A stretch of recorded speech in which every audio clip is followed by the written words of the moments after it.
Bismillahirrahmanirrahim. Assalamualaikum warahmatullahi wabarakatuh.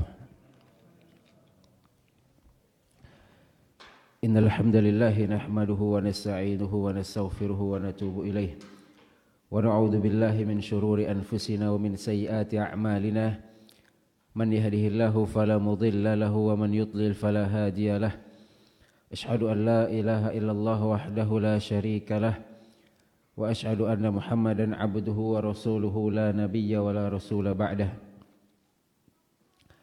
Ahibati fillah rahimani wa rahimakumullah. Alhamdulillah, segala puji bagi Allah Rabbul Izzati wal Jalalah yang masih memberikan kesempatan kepada kita untuk bisa hadir bertafakuh fiddin dengan keterbatasan waktu yang ada, dengan keterbatasan kesempatan. Semoga waktu yang singkat ini bisa menambah pengetahuan kita tentang ilmu agama dan bertambah pula keimanan kita kepada Allah Azza wa Jalla.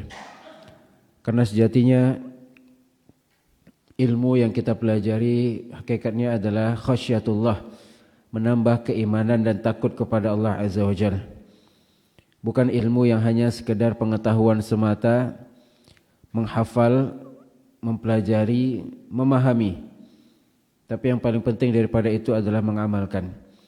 Karena ilmu adalah wasilah, bukan ghayah, yang dengan wasilah tersebut kita bisa mendekatkan diri kita kepada Allah Azza wa Jalla. Semoga Allah berikan taufik kepada kita untuk senantiasa bisa menuntut ilmu agama dimanapun dan kapanpun. 3 amalan yang harus ada pada setiap harinya, ini sebagai muqaddimah. Pertama, kita mengharapkan ilmu. Kita di pagi hari di antara zikir yang kita baca, Allahumma inni as'aluka ilman nafi'an, ilmu yang bermanfaat.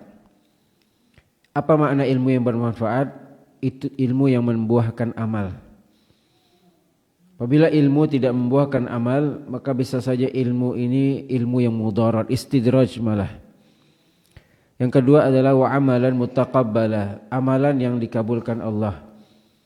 Dengan ilmu kita beramal, karena ibadah diterima Allah Azza wa Jalla apabila dilakukan dengan ilmu. Fa'lam annahu la ilaha illallah wastaghfir li dzambik, kata Allah dalam surah Muhammad. Fa'lam, ketahuilah, pelajarilah, annahu la ilaha illallah, bahwasanya dialah ilah yang tidak ada Tuhan selainnya, tidak ada Tuhan yang berhak disembah selain Allah. Fastaghfir li dzambik, kemudian beristighfarlah untuk dosa-dosamu. Maka setelah kita berilmu, kita beramal. Dan setelah kita beramal, wa amalan mutaqabbala, Allahumma inni as'aluka ilman nafi'an wa rizqan thayyiban, rizki yang halal. Dengan ilmu kita mencari rizki, dengan ilmu kita bekerja, dan dengan ilmu kita beramal. Semoga Allah berikan taufik kepada kita dalam setiap ilmu yang kita pelajari. Ahibati fillah rahimani wa rahimakumullah, Bapak Ibu dirahmati Allah Azza wa Jalla. Pada pertemuan yang lalu kita sudah membahas tentang kewajiban seorang istri kepada suaminya, yaitu taat kepada suami. Dan ketaatan ini pertama dalam perkara yang ma'ruf, dalam kebaikan, dalam perkara mubah. Kedua, biqadril istita'ah, sesuai dengan kadar dan kemampuan istri, tidak boleh dipaksakan.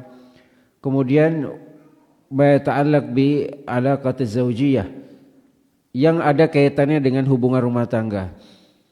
Tidak ada paksaan kalau tidak ada kaitannya dengan hubungan rumah tangga. Kemudian tidak memaksa dalam perkara yang dia tidak mampu. Dan kita sudah sebutkan dalil-dalil bagaimana wajibnya taat kepada suami. Di antara dalilnya Allah Subhanahu wa taala katakan ar-rijalu qawwamuna 'alan nisa. Pria adalah pemimpin di atas wanita, bima faddalallahu ba'dhum 'ala ba'dhin wa bima anfaqu min amwalihim. Karena kemuliaan yang Allah berikan kepada pria yang tidak diberikan kepada wanita, dan karena pria tersebut memberikan nafkah. Kemudian Allah katakan fasalihatu qanitatun hafizatun lil ghaibi bima hafizallah. Wanita salihah adalah wanita yang qanitat, taat kepada Allah dan taat kepada suaminya, hafizatul lil ghaibi bima hafizallah, senantiasa menjaga dirinya ketika tidak bersama suaminya sebagaimana Allah telah menjaganya. Kemudian sabda Nabi sallallahu alaihi wasallam diriwayatkan Imam Ibnu Majah, "Lau kuntu amiran ahadan an yasjuda ala ahadin la amartul mar'ata an tasjuda ala zawjiha." Kalau boleh seorang sujud kepada orang lain, niscaya aku akan perintahkan wanita sujud kepada suaminya, karena saking besarnya hak suami terhadap istrinya. Kemudian juga kita sudah jelaskan dalil bahwasanya 4 amalan yang menyebabkan wanita dikatakan terserah masuk surga. Apabila dia sholat 5 waktu, puasa Ramadan, menjaga kehormatan dan taat suami. Qila laha dukhulil jannata min ayyi abwabil jannati syi'. Dikatakan kepada wanita tersebut, silakan masuk surga dari pintu manapun yang Anda kehendaki. Kemudian Nabi SAW memberikan kriteria wanita penduduk surga. Qila li Rasulillah ayyun nisa'i khair. Ya Rasulullah, wanita apa kriteria wanita terbaik? Kata Nabi SAW, allati tasurruhu idza nazar. Wanita terbaik adalah wanita yang nyaman, tenang hati suaminya apabila melihatnya. Wa tuti'uhu idza amar, taat kepada suami apabila diperintahkan. Wala tukhalifu fi nafsiha wa maliha bima yakrah, dan dia tidak menyelisih suaminya pada dirinya, pada harta suaminya. Tidak berlaku khianat. Indah dipandang bukan berarti cantik, tapi dengan senyuman, dengan pelayanan, dengan sambutan, kemudian dengan taat kepada suami, inilah wanita yang terbaik. Syekhul Islam Taimiyah rahimahullah ta'ala mengatakan, laisa 'alal mar'ati haq ba'da haqqillahi wa rasul awjab min haqqiz zauj. Tidak ada kewajiban bagi wanita setelah taat kepada Allah, taat kepada Rasul, kecuali taat kepada suami. Tidak ada lagi kewajiban yang lain. Akan tapi kewajiban atau ketaatan tersebut dalam perkara yang ma'ruf. Apabila suami merintahkan perkara yang haram, tidak boleh taat. Nah, tidak boleh taat bukan berarti durhaka. Perlu difahami, tidak boleh taat bukan berarti durhaka. Ini yang mungkin kita tidak memahami. Banyak dari kita memahami kalau bukan hitam berarti putih. Kalau bukan putih berarti hitam. Kalau tidak setuju berarti benci. Kalau tidak suka berarti benci. Kalau tidak benci berarti suka. Ini tidak lazim, tidak mesti. Ini bukan seperti mata uang yang memang harus selalu nempel. Kalau tidak ini berarti sebelahnya, tidak. Ya. Kalau tidak benar berarti salah. Tidak seperti itu cara beragama. Ya, sebagian kita mengatakan benar. Kalau tidak sunnah berarti bid'ah. Belum tentu. Ya. Tidak sunnah dan tidak bid'ah. Ada pertengahan. Kenapa kita tutup mata? Tidak hitam, tidak putih. Saya tidak suka dan saya tidak benci. Saya tidak berteman dan saya tidak musuh. Ya, saya tidak lagi, dulu kita berteman, setelah itu kita tidak lagi berteman, kemudian jadi musuh. Belum tentu. Dulu kita bekerja sama, dulu kita berteman, dulu kita sejawat, dulu kita partner, kemudian jalan kita berpisah, jalan kita berbeda. Apakah kita harus memusuhi? Harus yuwallunal adbar, harus membelakangi, harus menggibah? Padahal dulu kita makan bersama, kita tidur bersama, kita safar bersama. Tapi karena ada satu dan lain halnya kemudian kita berpisah, tidak ada masalah. Ya, sehingga apa yang terjadi ketika kita tidak lagi bersama, semua aibnya kita bongkar. Karena ada kepentingan di belakangnya. Padahal dahulu bagaimana kita dekat dengannya. Bagaimana kita ceritakan masalah keluarga, kita ceritakan masalah keuangan, masalah pekerjaan, masalah semua kita ceritakan. Karena kita menganggap dia teman kita. Tapi setelah tidak lagi berteman bukan berarti musuh. Sehingga semua yang sudah diceritakan kemudian kita umbar, kita ceritakan ke orang lain. Na'udzubillah. Jadi tidak semua tidak baik, tidak jahat. Jadi jangan katakan kalau dia tidak baik berarti dia jahat. Kalau dia tidak berteman berarti dia musuh. Kalau tidak hitam berarti putih. Nah, ini sesuatu kelaziman yang perlu diperbaiki. Maka ketika suami merintahkan kepada sesuatu yang tidak baik, kemaksiatan, bukan berarti istri durhaka. Tidak seperti itu pemahamannya. Ya, kata Nabi SAW, la ta'ata li makhluk fi ma'siyatil khaliq. Tidak boleh taat kepada makhluk dalam perkara maksiat.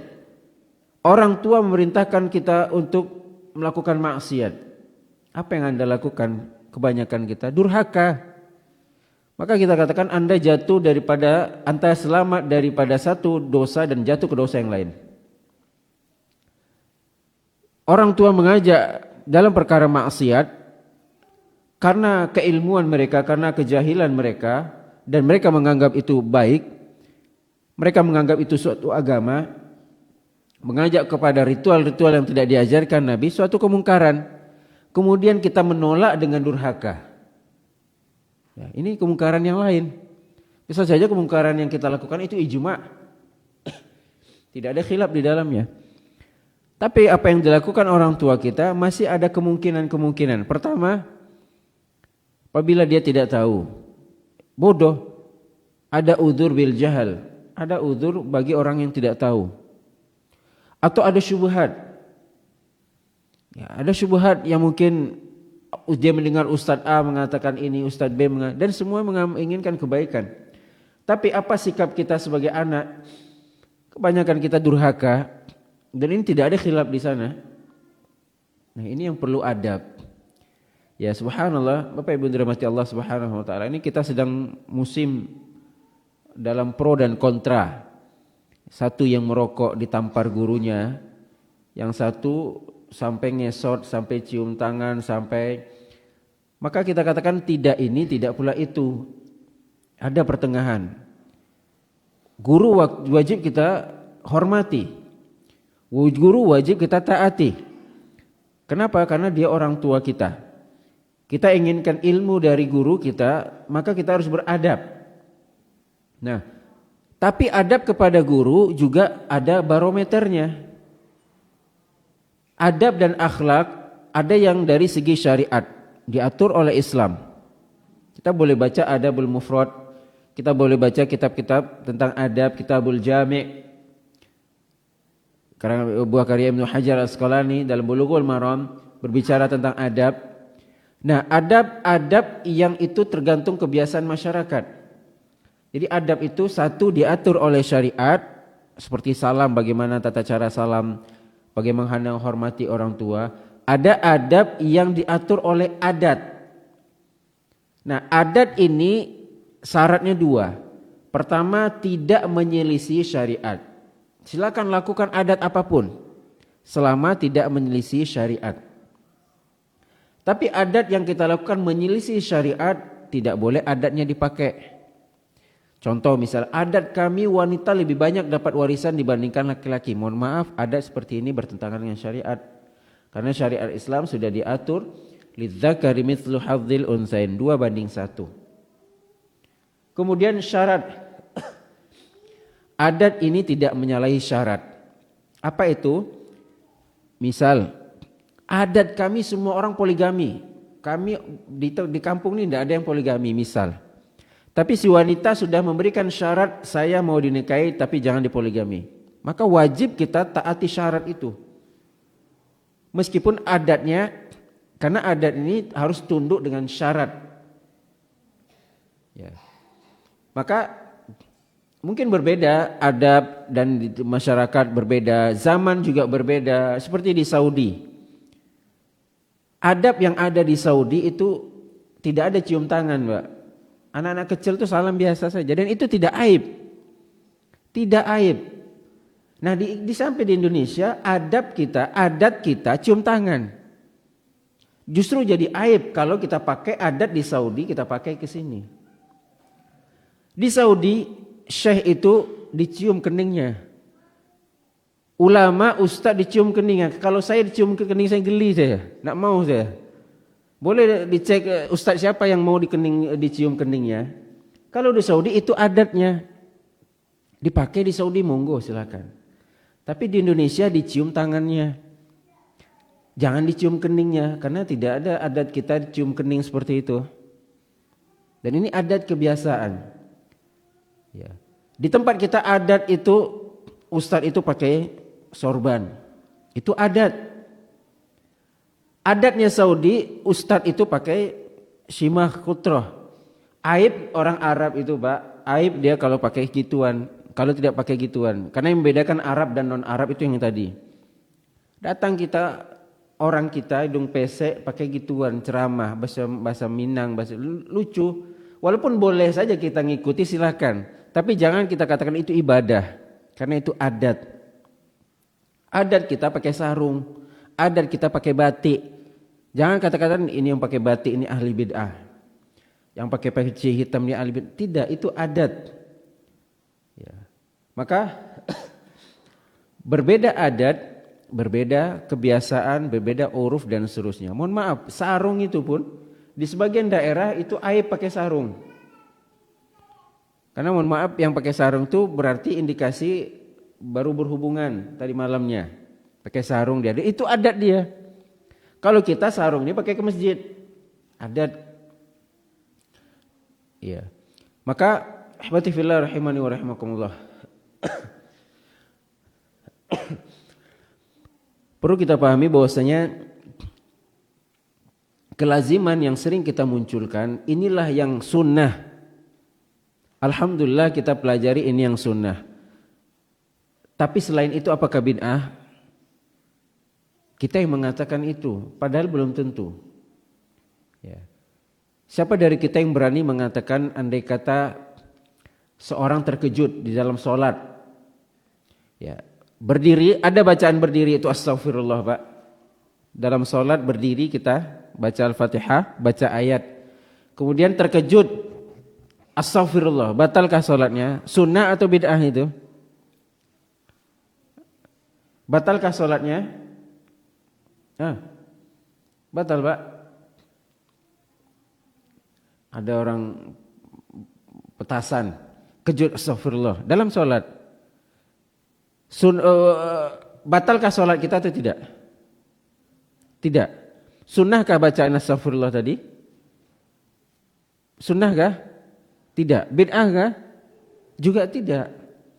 Nah ini kelaziman yang saya maksud. Kita masih di poin tidak wajib taat tapi bukan berarti durhaka. Sama seperti Bapak bangkit ke rakaat berikutnya. Tepelituk pinggang. Mau bangkit, apa Bapak bilang? Astagfirullah atau la haula wala. Padahal yang bacaan bangkit itu apa? Allahu Akbar. Tapi karena bunyi pinggang tergeser, kita baca la haula wala quwata illa billah. Padahal itu bukan zikir sholat. Maka kita katakan tidak sunnah dan tidak pula bid'ah. Ya. Ada orang khotib Jumat pakai baju jubah garis-garis. Sudah ada Pak Ustadz kita pakai jubah garis-garis. Ya. Kalau di Saudi itu aib karena itu baju apa? Itu baju tidur. Sampai di sini, sampai di Indonesia jadi pakai khotib Jumat. Ya. Maka adat kebiasaan itu tergantung tempat. Maka kita harus faham, kita harus melek, kita harus lihat kondisi sekitar dan ini yang perlu kita pahami, tidak mesti kita ganti kostum. Yang ingin kenal sunnah tidak mesti. Seperti mohon maaf, kita dulu belajar mazhab Syafi'i tentang tata cara sholat Nabi SAW. Kemudian setelah kita belajar, kita dapati beginilah sifat sholat Nabi. Yaitu juga kembali kepada mazhab siapa? Ya, ada mazhabnya juga di sana. Menurut kita ini yang paling sunnah silakan, karena semua orang pasti mengatakan dia yang paling sunnah. Tidak ada Imam Syafi'i bikin buku ini sifat sholat Nabi yang bid'ah, tidak ada. Semuanya pasti mengamalkan apa yang dia yakini. Cuman disklaim kita mengklaim ini yang sunnah, lawan daripada sunnah itu bid'ah, ini perlu ditelusuri sehingga timbul konflik.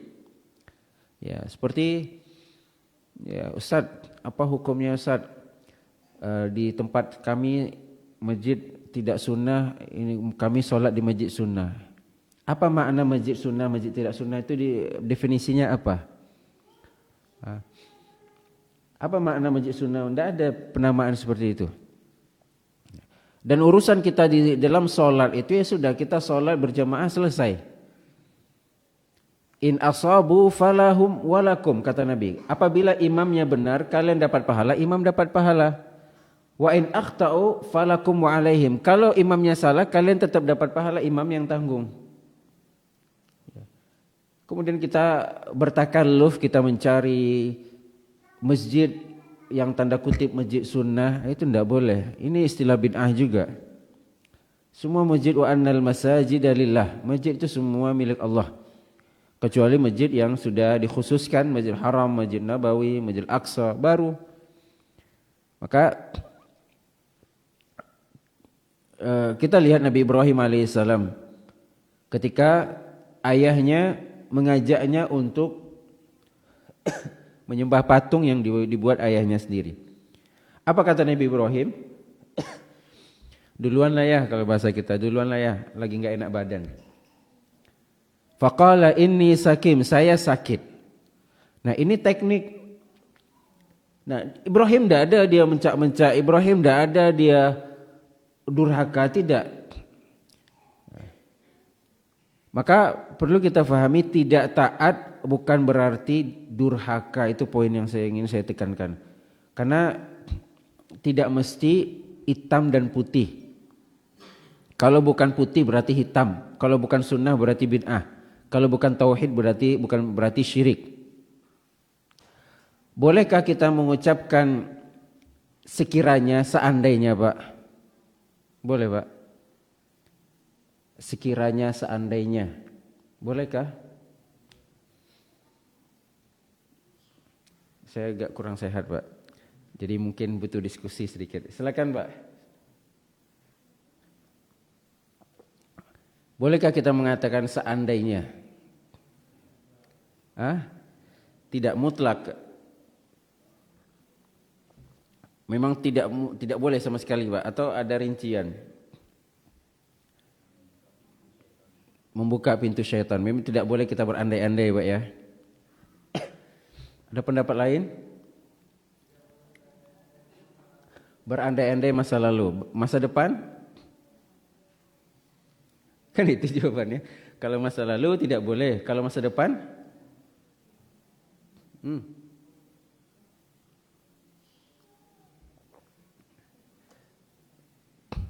Iya, betul.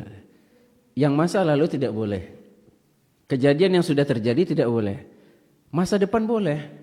Saya sekiranya masjid takwa ini saya berangan-angan nih jadi 4 lantai misalnya. Boleh. Lihat Ustaz, saya baru lihat status lamanya Ustaz Badrus Salam. Beliau nulis, saya berandai-andai, beliau ketika itu masih di Madinah, saya ingin bikin menara. Menara yang tinggi menyebarkan syiar Islam. Jadilah Roja, menara tinggi. Jadilah masjid apa yang Jakarta itu, Pak? Al-Barkah, menara yang tinggi. Ini andai-andai namanya. Ustadz Arifin Badri kumpul dia dengan para dokter-dokter. Awak dokter, pulang-pulang apakah kita ngajar pondok juga atau kita harus bikin kampus nih?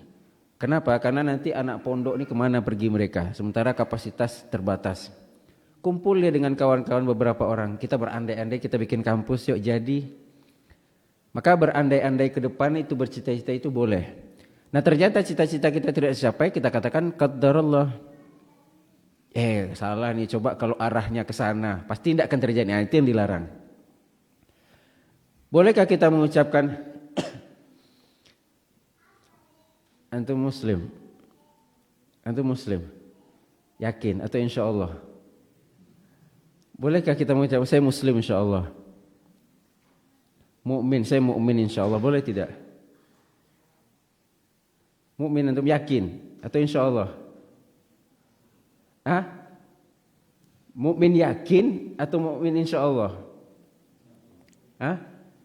Insya Allah, bukan yakin. Kalau insya Allah berarti itu dibahas oleh para ulama. Sudah pernah dibahas. Di sini ada pembahasan tauhid. Sama siapa, Pak? Hah? Ahmad Doni? Rahmat?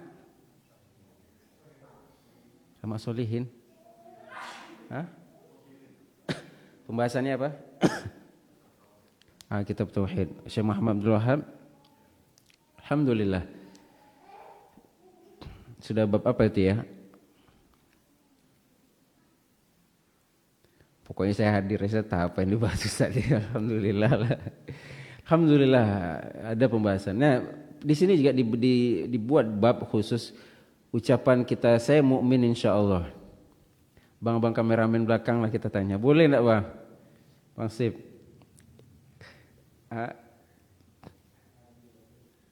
Boleh. Yang ini siapa namanya? Sebelah Bang Sipnya. Saya mukmin insyaallah, boleh tidak? Enggak boleh. Jadi harus yakin.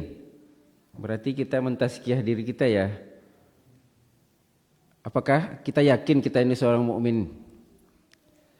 Ya, dirinci oleh para ulama apa makna ana mukmin insyaallah. Kalau yang dia maksud saya mukmin insyaallah, saya meragukan keimanannya, itu tidak boleh. Tapi yang dia maksudkan insyaallah saya mukmin insyaallah sempurna imannya, saya berharap iman saya bagus, itu boleh. Karena saya yakin saya banyak dosa dan seterusnya. Kata Nabi SAW, la yu'minu ahadukum, tidak sempurna iman barang siapa yang tidak mengucapkan perkataan yang baik, tidak menghormati tetangga. Terkadang kita mengganggu orang, terkadang ucapan kita menyakiti orang. Maka maksud saya mukmin insyaallah di sini insyaallah sempurna. Tapi kalau kita meragukan saya mukmin enggak ya, kita ragu saya ini Islam mukmin atau tidak, ini yang tidak boleh. Naam. Kita kembali kepada pembahasan innama ta'atu fil ma'ruf. Jadi taat di sini adalah taat dalam kebaikan. Kedua, kewajiban istri yang kedua, tadi pertama taat, kedua tidak boleh durhaka. Apa tema kita, Bang Sip? Oh, jangan sakiti suami. Nah, itu tema kita sebenarnya. Ibu-ibu tahu temanya? Tahu. Enggak seru kan ibu-ibu ya? Kami ini korban Ustaz. Sabar Ibu, nanti poin ibu-ibu nanti ada. Jangan sakiti suami. Ya. Jangan di sini suami, Bu. Nanti yang istri. Maka kata Nabi SAW, hadis dari Imam Tirmidzi dan Imam Ahmad. Kata Nabi SAW, la tu'zim ra'atun zaujaha. Janganlah seorang istri menyakiti suaminya. Di sini tidak jelaskan siapa yang salah, Bu. Pokoknya jangan sakiti. Kenapa? Illa qalat zaujatuhu minal huril 'ain. Barang siapa seorang istri yang menyakiti suaminya, maka bidadari surga akan mengatakan, la tu'dhi qatalakillah, jangan sakiti dia, semoga Allah membinasakanmu. Dia mengatakan ini ke istri kita, fa innama huwa indaki dakhilun yushiku an yufariqaki ilaina. Karena sesungguhnya suamimu itu hanya sementara denganmu, karena dia akan kembali kepada kami. Nah, jadi wanita mana saja yang menyakiti suaminya di dunia, maka istrinya di surga akan berdiri melawannya, membelanya. Ya, ini hadis diriwayatkan Imam Tirmidzi. Kemudian Nabi SAW mengatakan, ala ukhbirukum binisaikum min ahlil jannah. Ibu yang ingin menjadi penduduk surga, apa kriterianya? Nabi SAW mengatakan, maukah kalian aku sampaikan kriteria wanita penduduk surga? Jadi tadi bidadari itu, Bu, sudah ada. Bidadari sudah ada. Sekarang suami kita masih sama kita. Kalau kita ganggu dia marah. Nah, kita bisa jadi bosnya bidadari. Jadi wanita salehah yang masuk surga, dia menjadi ratunya bidadari tadi. Apa kata Nabi? Ala ukhbirukum binisaikum min ahlil jannah. Maukah kalian aku kabarkan ciri-ciri wanita penduduk surga? Siapa dia? Al-wadud, yang penuh cinta. Al-a'ud ala zawjiha, yang senantiasa kembali kepada suaminya. Allati idza adat au udhiyat, yang mana apabila suaminya menyakitinya atau dia menyakiti suaminya. Ja'at hatta ta'khudha biyadi zawjiha, datang dia ke kamar, dipegangnya tangan suaminya. Thumma taqul wallahi la adzuqu ghadman hatta tarda. Wahai suamiku, aku tidak bisa tidur sampai engkau memaafkan. Hadis ini dikeluarkan oleh Imam An-Nasai. Intinya adalah wanita penduduk surga yang penuh cinta. Wanita penduduk surga yang apabila dia menyakiti suaminya atau disakiti oleh suaminya, malam hari sebelum tidur dia minta maaf kepada suaminya. Ini penduduk surga, bukan malah sebaliknya. Dia yang salah, dia yang marah. Kita tak salah, kita minta maaf. Dia yang salah, kita juga yang minta maaf. Maka tidak sesuai dengan kriteria penduduk surga. Maka hati-hati. Mati kita nanti ibu-ibu dalam kondisi seperti itu, na'udzubillah. Ya. Biarlah kita merasa suami kita zalim, biar sudah. Yang saya inginkan adalah ridho Allah, dan ridho Allah itu saya dapatkan dengan saya berbakti pada suami. Ya. Sama juga kita kembali kepada adab seorang murid kepada guru. Saya katakan kepada murid-murid, kalian mungkin tidak suka dengan guru kalian. Tapi kita katakan tidak bisa kalian dapatkan ilmu kecuali dengan duduk belajar dengan guru tadi. Andai kata dia tidak suka pelajarannya, hargai gurunya. Gurunya lebih tua, hargai. Sampai kita katakan, antum bayar guru itu berapa? Ya, berapa dia bayar gurunya? Berapa semesternya? Berapa dia kalikan untuk, sudah pernah kita bahas ini Pak. Ya, sekolah berapa pondok Pak? Pondok berapa biaya sebulan Pak? Ada naik-naik pondok Pak. Kan 800, enggak ada pondok 800 Pak. Ada, masih ada Pak 800 pondok. Masih ada ya. 1 juta lah, anggap 1 juta. 1 juta. Untuk makan anak, sekali makan ada 5.000, 10.000. 10.000 kali 30 saya sudah berapa? Masa 100.000?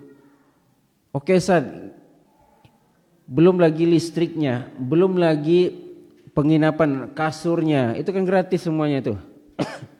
Dan seterusnya. Terhitunglah mungkin kita bayar guru kita itu 5.000 atau 2.000, tidak ada yang 10.000 per harinya. Hanya 10.000, dan dia harus mengajar sekian jam. Dan kita lihat guru itu biayanya tidak murah. Dia jadi guru sampai di titik ini belajarnya tidak mudah. Ada yang beasiswa, ada yang tidak. Dia sekolah tinggi-tinggi supaya jadi guru. Karena kalau dia tidak sekolah tinggi tidak bisa dia jadi guru. Walaupun dia berjuang dari nol, dia akan kalah dengan anak-anak yang baru tamat S1.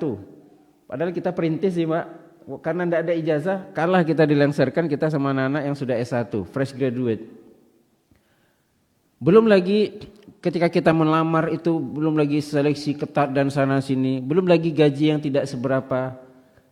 Lihat pula tingkah kita seperti subhanallah. Memang zaman sekarang jadi guru itu perlu sabar. Kayak kita katakan kepada, jadi guru pun juga, jadi kita ngajar, kami di kampus Pak, saya ngajar kitab adab. Adab itu dari semua sisi. Adab guru kepada murid, sekarang adab murid kepada guru. Jadi semua memang harus saling-saling belajar, saling-saling menghargai. Maka kita katakan, bayangkan kalau sekiranya Ya sakit saja guru kita itu. Ya Masya Allah, saya tadi malam tidak bisa ngisi kajian karena qadarullah hujan. Kalau saya sendiri saya bisa. Masya Allah saya tidak pernah tidak datang kajian karena hujan. Tapi karena istri saya berangkat, saya tinggal sama anak, jadi saya tidak bisa bawa anak naik motor hujan-hujan. Saya katakan ke masjid, itu sudah maghrib, mohon maaf saya tidak bisa datang. Tapi kalau saya sendiri, insya Allah saya tidak ada ceritanya batalin kajian, batalin ini itu karena hujan, insya Allah selagi sehat itu tidak ada.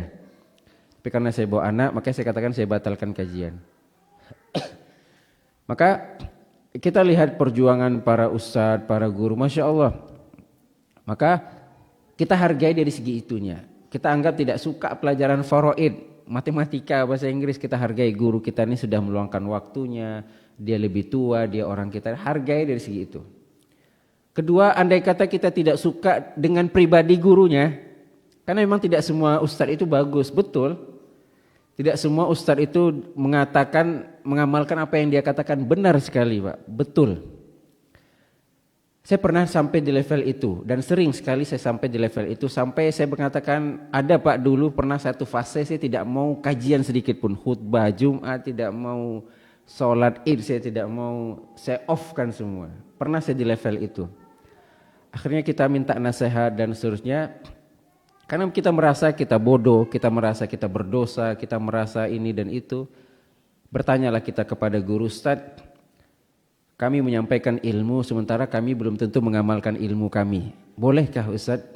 Sementara kita berdosa, sementara kita masih bermaksiat dan seterusnya. Apa kata guru kita? Kalau sekiranya yang bisa menyampaikan ilmu itu orang yang tidak pernah berdosa, yang tidak pernah bermaksiat, yang mengamalkan apa yang dia ucapkan, harus mereka yang seperti itu yang baru bisa duduk depan ini. Insya Allah tidak ada yang layak duduk depan ini kecuali para nabi saja. Bagaimanapun ilmunya tidak akan bisa dia duduk di depan ini kecuali para nabi, karena yang tidak berdosa siapa? Nabi. Kita bagaimanapun ilmu kita tinggi, bagaimanapun gelar kita, bagaimanapun takwa kita, potensi maksiat itu pasti ada. Tapi dengan kita menyampaikan ilmu ini adalah rem. Bayangkan kalau saya tidak kajian mungkin tak ada rem. Bayangkan Pak kalau saya jalan tak pakai peci, goda cewek bisa kan Pak? Tidak ada peci. Tapi kalau ada peci, astagfirullah, mau gimana menggoda, kita pakai jubah, kita pakai peci, itu rem namanya itu. Ibu-ibu juga. Kalau kita bercadar, tentu akhlak kita jaga. Tapi kalau tidak ada rem kita. Kita kajian, saya tadi sampaikan ini dan itu, sementara saya ada rem kita, ada. Makanya begitu. Kalau kita tidak kajian itu tidak ada rem kita, Pak. Semua kita bablaskan. Allah Ta'ala alam, kita dengarkan azan.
Bismillahirrahmanirrahim. Di antara poin penting wanita salihah adalah taat kepada suami. Seorang murid di antara kebahagiaannya adalah ketika dia menjalankan perintah suaminya, perintah gurunya. Dan kita taat kepada orang yang kita cintai, itu indikasi kita cinta. Begitu pula kita tidak menyelisih perintahnya. Nabi SAW memberikan gambaran bagaimana ancaman yang keras seorang istri yang durhaka kepada suaminya dalam contoh kasus yang sering terjadi. Kata Nabi SAW, "Idza da'a ar-rajulu imra'atahu ila firashihi."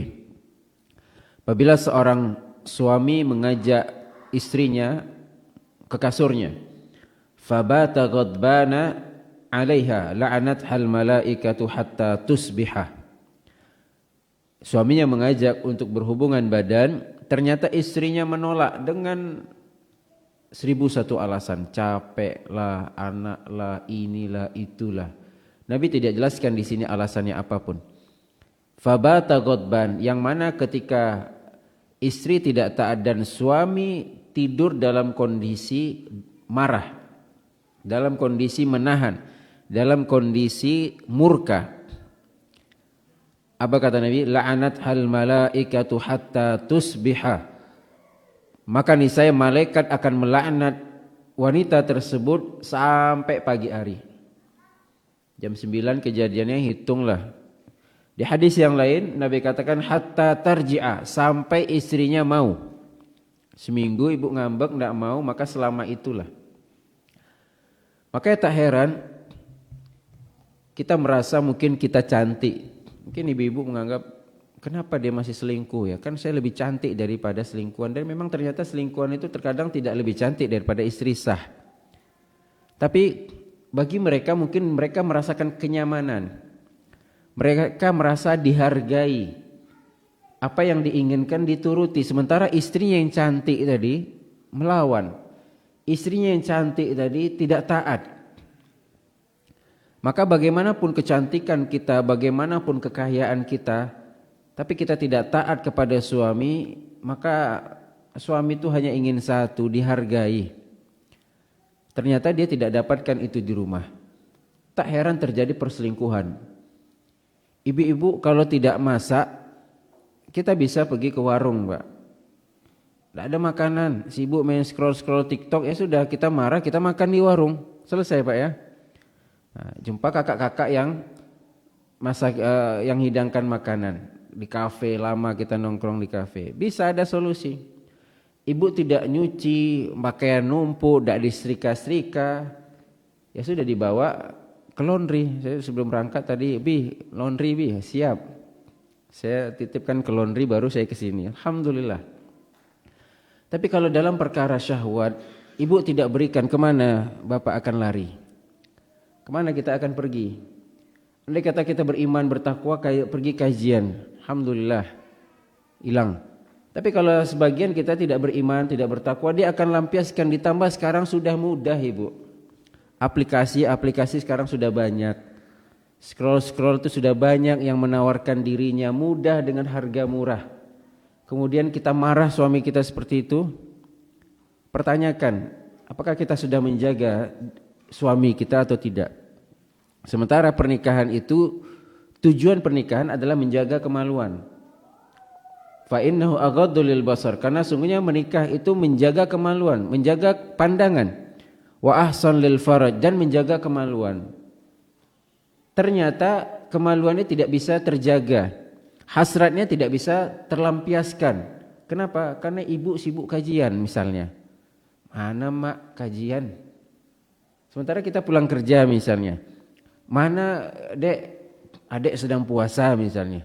Atau ini kalau kajian saja tidak boleh, sedang puasa sunnah saja batalkan.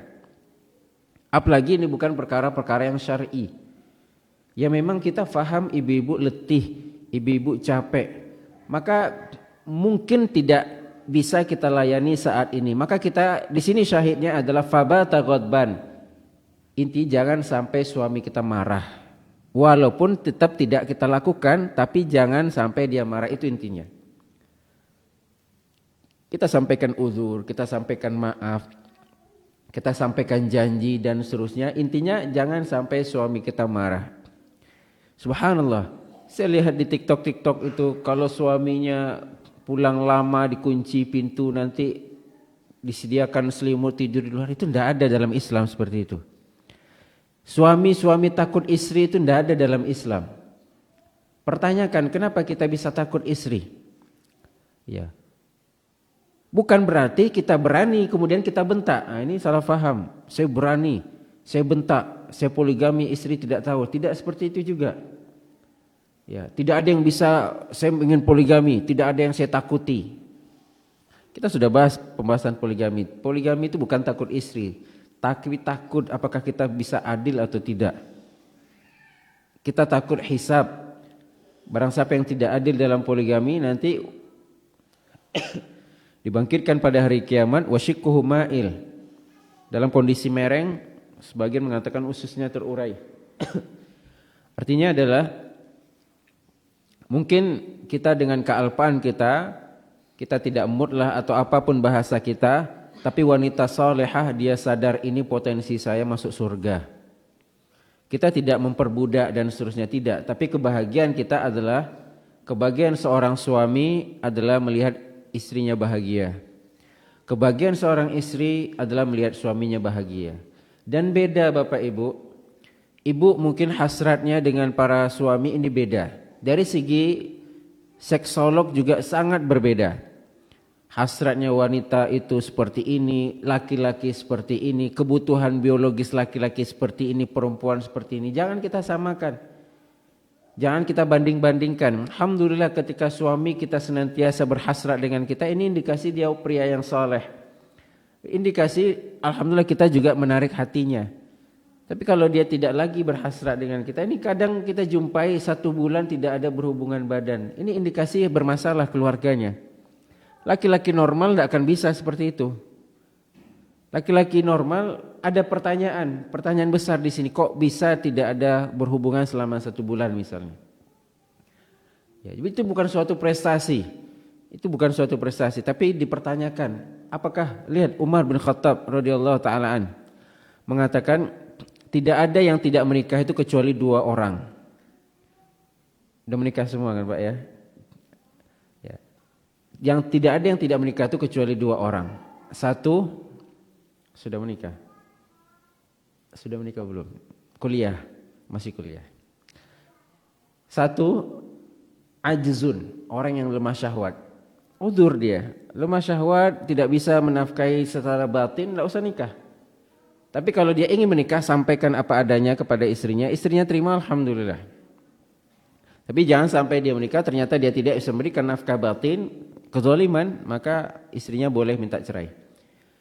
Kedua, fajir, orang yang bermaksiat.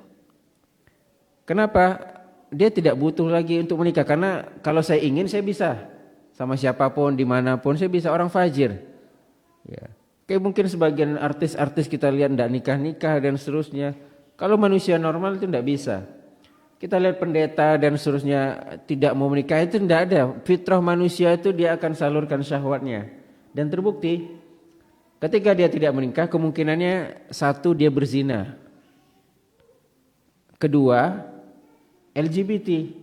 Lagi kalau memang di komunitas laki semua, komunitas perempuan semua, ini bahaya sekali. Dan menikah ini adalah fitrah yang Allah fitrahkan kepada kita. Maka ibu-ibu, suami saya ya mungkin kadang kita tidak terlalu suka ya. Tapi di sini kita berperan iman. Saya belajar hadis Nabi, di sini saya inginkan pahala. Walaupun suami saya masih melantarkan hak-hak saya, biarkan itu urusan dia. Tapi yang jelas saya lakukan kewajiban saya inginkan pahala di sini. Saya ingin masuk surga, saya ingin mendapatkan ridha Allah Subhanahu wa taala. Kata Nabi SAW, "Unzuru aina anti min fa innahu wa jannatuki aw naruki." Lihatlah potensimu surga atau neraka. Karena surga atau nerakamu di mata suamimu. Ketika wanita mana saja yang meninggal dunia, wa zawjuha anha radin, sementara suaminya ridho, dakhalat al-jannah, maka dia masuk surga. Kadang saya pakai hadis ini Pak kalau istri saya sakit Pak. Iya Bu, istri saya sakit, demam, sudah apa-apa abi redho ya. Supaya apa? Enggak apa-apa, meninggal, yang penting surga. Apa guna kita hidup lama, sama seperti misalnya anak kita kasus yang di kejadian yang di Jawa ini, meninggal anaknya terimpit bangunan. Enggak apa-apa kalau dia meninggal dalam kondisi sholat, meninggal dalam kondisi menuntut ilmu, biar sudah. Yang jelas dia meninggal dalam kondisi husnul khotimah. Tujuan kita kan mau mati semua ini. Dapat dia mati baik, alhamdulillah. Jadi itu motivasi saya ke istri, kadang kalau sakit enggak apa-apa, abi redho insyaallah. Ya, tambah semangat dia untuk sembuh akhirnya. Ya, barakallahu fikum, silakan jika ada pertanyaan.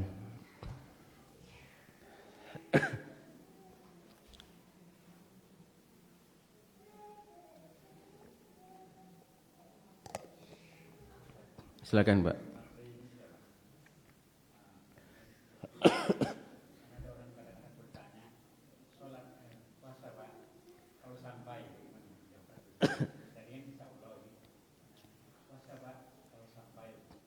Iya. Kalau diganti insya Allah aja gimana Pak? Ya kita ganti saja insya Allah, karena ini kan akan datang ya. Mati pun kita tengah jalan tetap dapat pahala sempurna, pahala berpuasa.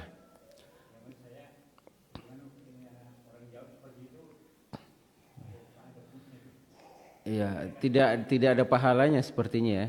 Tapi kalau kita katakan insya Allah ada pahalanya. Kata Allah, wala taqulanna li syai'in inni fa'ilun dzalika ghadan illa ayyasha Allah. Jangan katakan saya akan lakukan ini, aku akan itu, tapi katakan insya Allah. Ketika kita katakan insya Allah, kita ikut sertakan Allah dalam rencana kita tadi. Ya, kita sering dengar kisahnya Nabi Sulaiman dan yang lainnya. Alangkah baiknya kita ganti insya Allah. Ya, itu lebih baik. Allah Ta'ala alam. Sama seperti negur bapak-bapak, Pak boleh Pak? Ya boleh saja Pak, Bu. Tapi assalamualaikum tentu berpahala di situ. Allah Ta'ala alam. Silakan.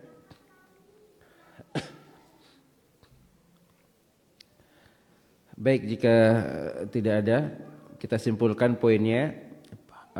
Hak suami pertama taat, istri wajib taat dalam perkara yang ma'ruf, yang dia mampu, bukan memaksa. Ketika maksiat tidak wajib taat, bukan berarti durhaka. Yang kedua adalah tidak membuat suami marah. Tadi kita sudah jelaskan beberapa poin. Ustaz, kenapa cemana pula tidak buat dia marah? Dia selalu marah. Orang marah itu karena dua faktor. Satu, karena ada haknya yang tidak dia dapatkan. Bapak tidak dapat gaji padahal orang udah gajian marah. Marah kita. Maka kita deteksi apa hak suami saya yang saya belum penuhi. Jam 2, jam 3 makanan belum dihidangkan, ya marah suami. Ibu jam 7 pagi belum bangun misalnya, sementara sarapan belum ada, ya marah. Maka deteksi. Kedua, kenapa suami marah atau orang itu marah? Karena mungkin ada yang dia takuti. Ya, anak-anak lari-lari di jalan marah-marah kita, karena kita takut terjadi apa-apa. Ibu-ibu main TikTok, suami marah, takut dia terjadi apa-apa. Anak kita bukan overprotective, tapi kita takut jangan sampai terjadi yang tidak kita inginkan. Maka kita deteksi kemarahan suami saya ini. Maka bagaimana cara membuat suami saya tidak marah? Jangan lakukan apa yang membuat dia marah. Kan kita sudah nikah, kita tahu suami saya itu tidak mau makan jengkol, jangan masak jengkol. Saya tidak mau suami saya itu kalau di nasinya itu ada rambut, diteliti, walaupun di rice cookernya banyak tapi di piring itu jangan misalnya. Yang kita hidangkan ke suami jangan. Ya. Karena ada poin besar di sini adalah pertama, hadis Nabi SAW, orang yang terbaik adalah yang terbaik di keluarga. Yang kedua adalah kita membantu sesama kaum muslimin. Membantu sesama kaum muslimin, tetangga, berpahala besar. Apalagi yang kita bantu ini suami kita. Allahu fi aunil abdi maka nal abdu fi auni akhi. Allah senantiasa membantu seorang hamba selama hamba tersebut membantu saudaranya. Jadi dengan kita bantu suami saya, berkhidmat kepada suami saya, bukan berharap suami saya bantu saya, tapi saya berharap Allah yang bantu saya. Dan ini dalilnya sudah sangat banyak.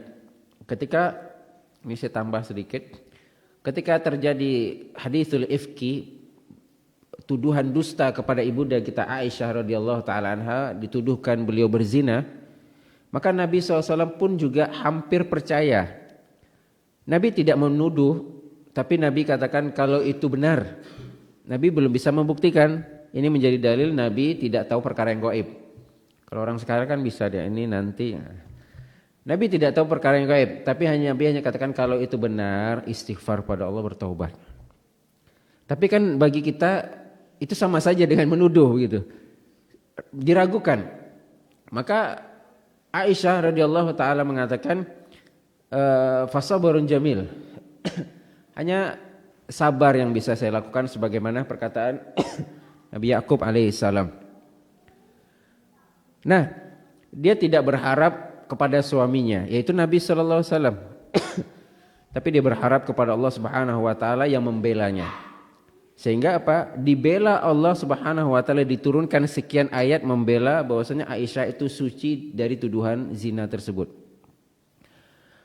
Setelah turun ayat ini, datanglah ibunya, Aisyah, datang kepada suamimu minta terima kasih. Bilang terima kasih kepada suamimu. Apa kata Aisyah? Yang membersihkan namaku bukan suamiku, tapi Allah. Tidak ada yang saya syukuri kecuali Allah. Ini tauhid namanya. Jadi tidak ada kita berharap kepada suami kita. Sama juga kejadiannya ibunda kita Hafsah. Sudah pernah kita ceritakan Hafsah, Pak. Hafsah anak siapa, Pak? Umar. Belum pernah diceraikan Nabi. Sebagian mengatakan karena karakternya juga sama kayak Umar. Ya, adalah banyak sedikit. Diceraikan oleh Nabi SAW. Bisa saja dia tolong jangan ceraikan saya. Atau bilang ke teman Abi itu kan ayahnya Umar. Umar temannya Nabi. Bilang teman Nabi itu masa saya diceraikan. Bisa tapi tidak dilakukan Hafsah. Hafsah berdoa kepada Allah, minta kepada Allah. Karena hati Nabi itu di tangan siapa? Di tangan Allah. Bukan di tangan Nabi sendiri. Minta kepada Allah sehingga Allah turunkan malaikat Jibril menyelesaikan masalah itu. Apa kata malaikat Jibril? Raji' Hafsah, rujuklah Hafsah. Fa innaha sawwamah qawwamah. Karena sesungguhnya Hafsah ini wanita yang rajin sholat, rajin puasa. Nabi karena perintah Allah ya sudah. Ini begitu juga. Mungkin kadang kita ada karakter yang tidak kita suka dengan istri kita, tapi ini perintah Allah. Saya inginkan pahala dari Allah, dan malaikat Jibril mengatakan karena sesungguhnya Hafsah juga akan jadi istrimu nanti di surga. Ya sudah. Ini semuanya tergantung keimanan. Kita mengharapkan dari semua yang kita lakukan di rumah kita itu pahala yang besar. Jadi rugi orang yang belum nikah itu, Pak. Rugi kita satu suapan yang kita berikan kepada istri kita sedekah. Senyum kita sedekah, cengkerama kita. Nabi sebelum tidur apa yang dilakukan? Kalau bapak kan murojaah, dengarkan kajian. Nabi cerita sama istrinya.